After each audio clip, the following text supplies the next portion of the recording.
Baik,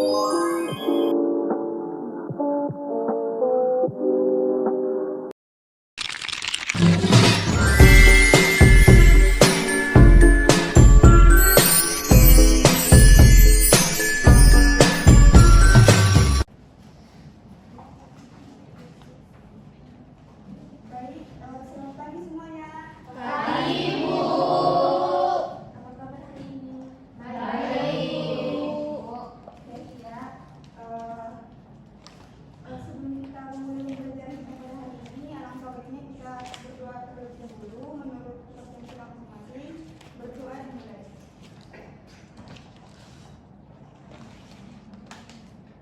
Berdoa selesai. Oke.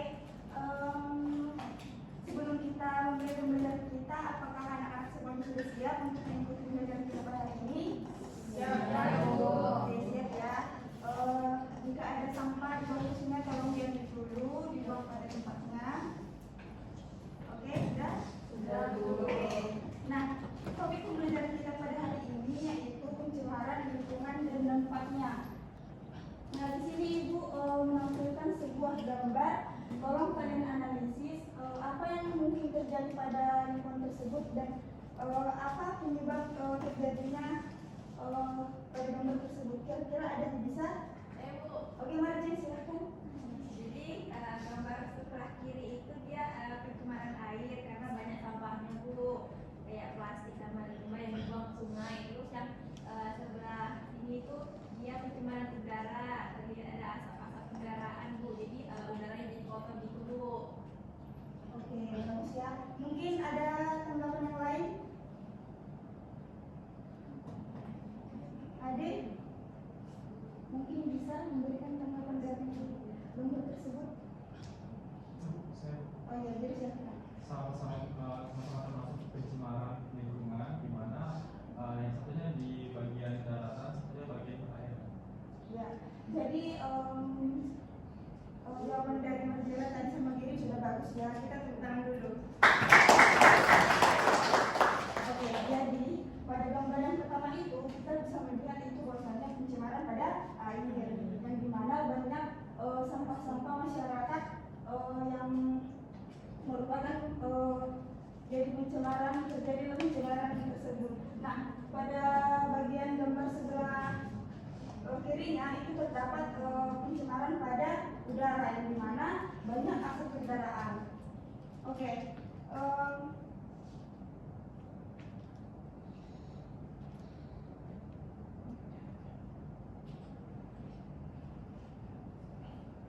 Nah, di sini maka tujuan pembelajaran kita itu ada 3, yang dimana yang pertama itu mengidentifikasi jenis-jenis pencemaran lingkungan, kemudian menganalisis, menjelaskan penyebab dan dampaknya, kemudian mengusulkan solusi sederhana untuk mengurangi pencemaran. Nah, sebelumnya Ibu mau tanya nih, apa sih yang kalian ketahui, apa itu sih pencemaran lingkungan? Mungkin ada yang tahu? Jadi pencemaran lingkungan itu adalah efekasinya suatu zat energi atau makhluk hidup ke dalam lingkungan sehingga kualitas lingkungan tersebut itu menurun, Bu, dan tidak berfungsi sebagaimana mestinya. Ya, bagus ya. Mungkin ada yang lain? Ya, Dina? Nah, jadi betul ya yang dikatakan oleh Gary tadi, bahwasanya pencemaran lingkungan itu adalah keadaan ketika lingkungan kita menjadi kotor atau rusak sehingga adanya zat atau bahan yang masuk ke dalamnya sehingga dapat membahayakan makhluk hidup. Nah, kemudian kita masuk pada jenis-jenis pencemaran lingkungan. Nah, ada pun beberapa jenis pencemaran lingkungan itu terbagi menjadi 3 bagian. Yang pertama itu ada pencemaran air, kemudian ada pencemaran udara, kemudian ada pencemaran tanah. Nah, di mana pencemaran air ini salah satu contohnya itu adalah limbah rumah tangga dan sampai di sungai. Nah, kemudian pada pencemaran udara ini juga contohnya itu seperti asap kendaraannya yang sering kita lihat di jalan raya, juga banyak ya asap kendaraannya. Nah, kemudian pada asap pabrik juga itu merupakan salah satu jenis pencemaran. Nah, kemudian yang ketiga itu ada pencemaran tanah, yang dimana contohnya itu seperti limbah plastik dan bahan kimia. Nah, di sini kita masuk pada penyebab pencemaran. Di sini ada pun beberapa penyebab dari pencemaran itu terjadi bisa karena yang pertama itu kita sering membuang sampah sembarangan. Ayo di sini siapa yang sering membuang sampah sembarangan? Nah itu tidak boleh ya. Kita harus membuang sampah pada tempatnya. Nah kemudian itu ada limbah rumah tangga. Nah limbah rumah tangga ini seperti kita nih nyucikan kan ada kan tempat nyucinya itu deterjennya itu, jadi itu nggak boleh ya dibuang sembarangan. Kita harus membuang sampahnya itu pada tempatnya. Nah kemudian ada asap kendaraan dan industri seperti yang sebelumnya sudah dijelaskan tadi, kayak di jalan raya gitu kan tentunya terjadi kemacetan. Nah asapnya itu kan banyak ya. Nah itu bisa menjadi penyebab terjadinya pencemaran. Kemudian penggunaan bahan kimia secara berlebihan. Nah contohnya itu seperti dalam petani itu kalau menyemprot tumbuhan ya kan menggunakan pestisida secara berlebihan itu bisa juga menjadi penyebab pencemaran. Kemudian penggunaan pupuk juga ya bisa menjadi penyebab pencemaran. Nah, di sini ibu menampilkan dampak pencemaran. Nah, itu terbagi menjadi dua bagian. Yang pertama ada terhadap dampak terhadap manusia, kemudian ada dampak terhadap lingkungan. Nah, terhadap manusia itu yang pertama itu bisa menyebabkan penyakit kulit.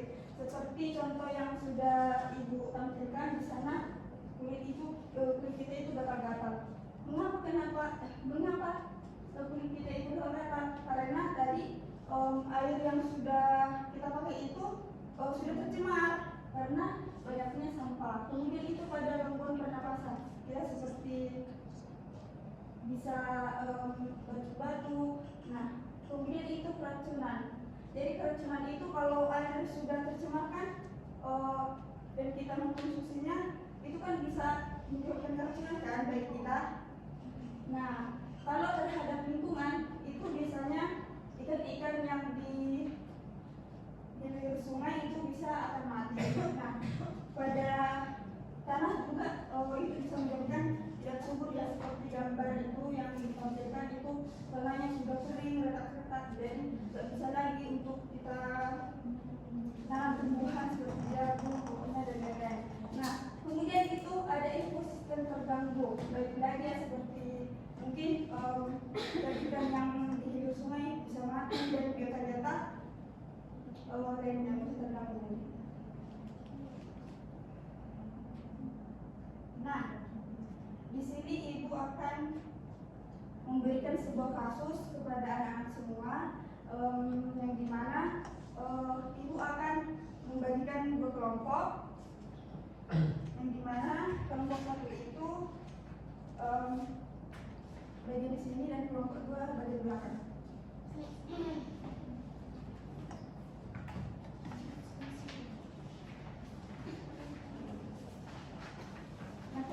Di situ bisa melihat ya sebuah kasus yang diberikan.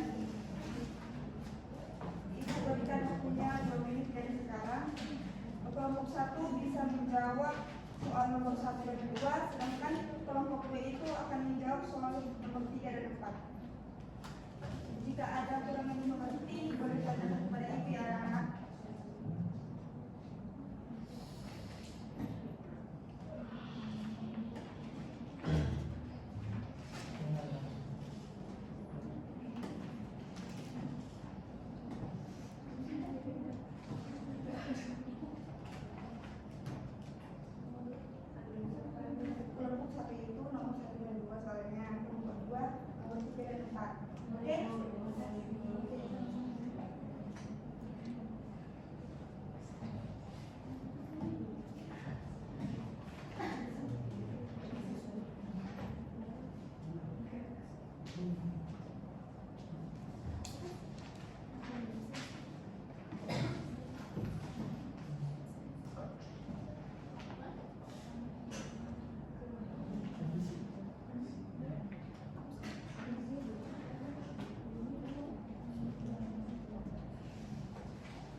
Oke, apakah sudah siap?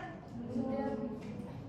Kelompok 1 udah? Sudah. Kelompok 2 apa boleh siap? Belum Bu.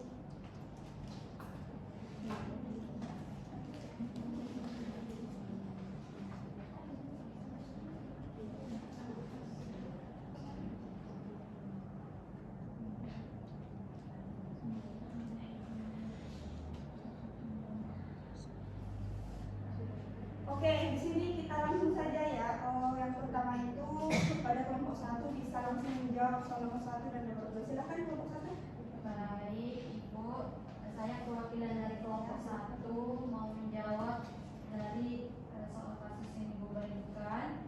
Nah, pertanyaannya itu jelaskan permasalahan yang terjadi setelah temukan jenis pencemaran yang sesuai disertai alasan singkat. Nah, pada permasalahan yang terjadi dalam kasus Ibu itu sungai itu menjadi kotor, keruh dan berbau. Jadi jenis pencemarannya itu adalah seperti pencemaran air karena air sungai ini tercemar oleh sampah dan limbah rumah tangga yang disebabkan oleh limbah rumah tangga. Nah, yang kedua itu ada berdasarkan kasus pencemaran di atas terlihat adanya hubungan antara aktivitas manusia dan kerusakan lingkungan. Jadi pertanyaannya analisis penyebab terjadinya pencemaran beserta dampaknya bagi manusia dan makhluk hidup di sungai. Nah, jadi penyebabnya itu seperti membuang sampah plastik sembarangan, limbah rumah tangga dibuang ke sungai sembarangan juga. Terus dampaknya itu bisa terjadi seperti air tidak layak digunakan, terus menyebabkan gatal pada manusia, menyebabkan penyakit pada manusia, ikan berkurang dan ekosistem yang di sana pun tidak terganggu. Terima kasih Bu. Iya, bagus ya untuk jawaban dari kelompok 1. Tanggapan dari kelompok 2, apakah benar tentang jawaban dari kelompok 1? Bagaimana kelompok 2? Sama ya? Oke. Jadi betul ya yang dikatakan oleh kelompok 1 bahwasanya soal nomor 1 itu di mana permasalahan yang terjadi di sana sungai menjadi kotor, keruh dan berbau, di mana jenis pencemarannya itu adalah pencemaran terhadap air karena air sungai tercemar oleh sampah dan limbah rumah tangga. Nah, kemudian pada soal yang kedua, penyebabnya bisa terjadi itu karena sering kita membuang sampah sembarangan. Kemudian limbah rumah tangga juga dibuang sembarangan ke hilir sungai. Kemudian dampaknya itu ada air tidak layak digunakan, menyebabkan gatal-gatal seperti yang saya sudah jelaskan tadi, menjadi kulit kita itu kayak iritasi gatal-gatal. Kemudian pada ekosistemnya itu ikan akan menjadi berkurang. Oke, selanjutnya pada kelompok 2 untuk menjawab soal nomor 3 dan 4 silahkan. Oke, Maharani. Saya menjawab pertanyaan nomor 3 yang mana pertanyaannya itu rancanglah satu solusi sederhana yang dapat dilakukan serta sebutkan peran pelajar dalam menjaga lingkungan. Nah, untuk solusi sederhananya itu mungkin bisa mengajak menerapkan sistem gerakan untuk pungut sampah dan pemilahan sampah organik serta anorganik nih di lingkungan sekolah maupun rumah. Nah, setiap orang itu diwajibkan untuk mengumpulkan minimal 3 sampah yang mereka temui di jalan dan membuangnya ke tempat sampah yang sesuai kategorinya. Dan juga peran sebagai pelajar itu kami itu menjadi contoh bagi teman sebaya atau keluarga untuk menjaga kebersihan, dan juga mengajak dan memberikan pemahaman kepada orang di sekitar tentang cara memilah sampah yang benar. Saya akan menjawab pertanyaan nomor 4, di mana pertanyaan itu kan pendapat kelompokmu tentang pentingnya menjaga kebersihan lingkungan berdasarkan kasus yang sudah diberikan. Bahwa dari kelompok kami, menurut kami pendapatnya yaitu menjaga kebersihan lingkungan sangatlah penting karena dengan lingkungan yang sehat kita juga bebas dari penyakit dan juga nyaman dengan lingkungan yang kenyamanannya itu bagus gitu. Dan juga harus ada rasa tanggung jawab dan juga moral serta mencegah bencana. Itu saja. Baik, terima kasih untuk kelompok 2 telah memberikan jawabannya. Jawabannya sangat bagus ya. Mungkin untuk mempercepat waktu karena waktu kita sudah mau habis, mungkin salah satu dari kalian mungkin Ibu minta untuk mengumpulkan pembelajaran kita pada hari ini. Kira-kira siapa yang bisa? bisa?